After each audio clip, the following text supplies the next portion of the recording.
In this video, we're going to cover continuity through graphs.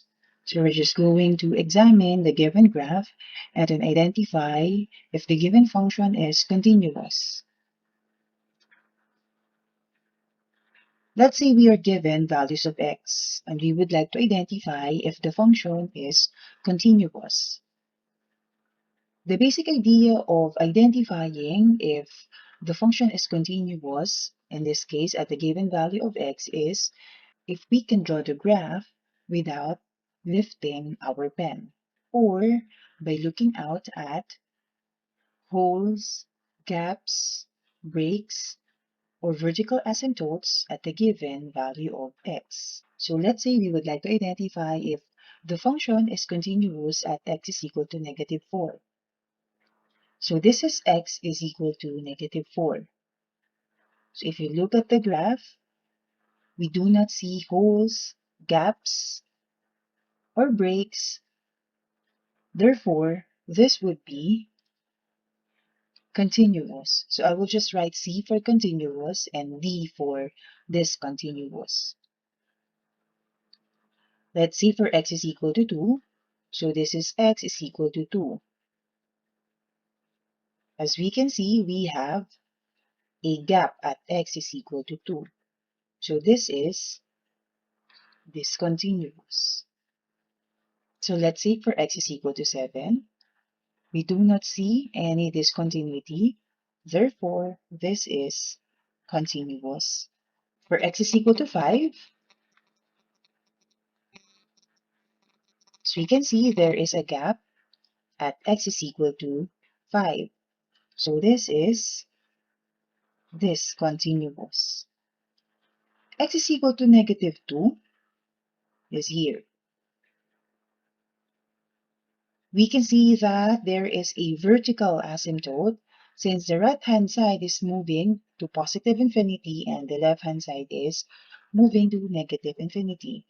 Therefore, at x is equal to -2, we are discontinuous. And for x is equal to -5, we can see a hole at x is equal to -5. So this is also discontinuous. Now let us identify if the given function is continuous on the given interval.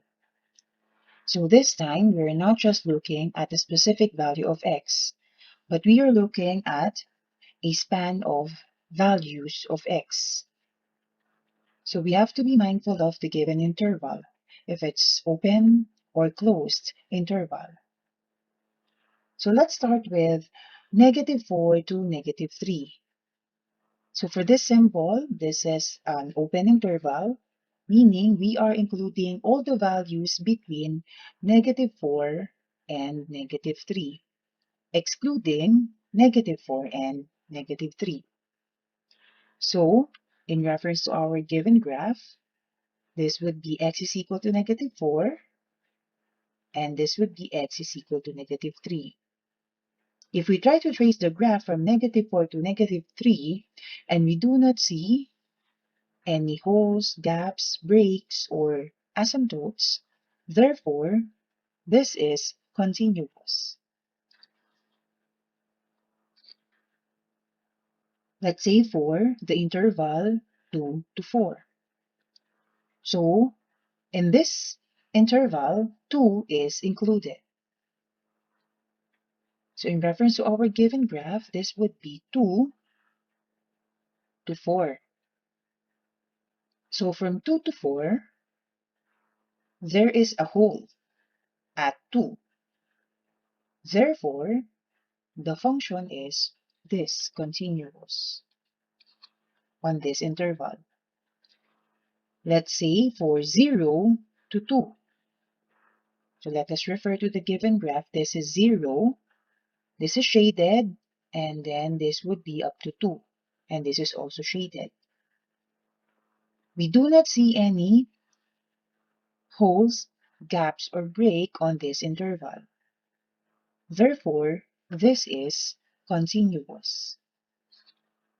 For this case, what we would like to see is the interval from 0 to 2.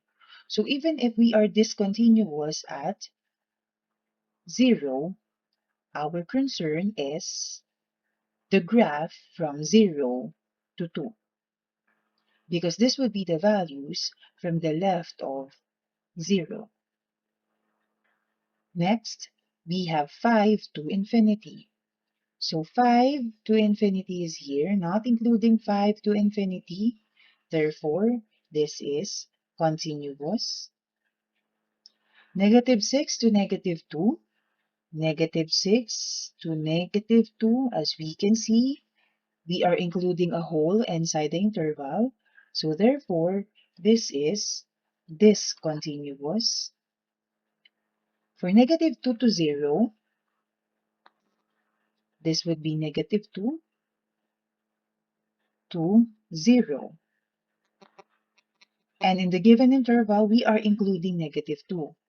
And since we have a vertical asymptote at negative 2, therefore, this would be discontinuous. And for negative infinity to negative 5, we are not including the negative 5 wherein we have a hole. Therefore, this is continuous.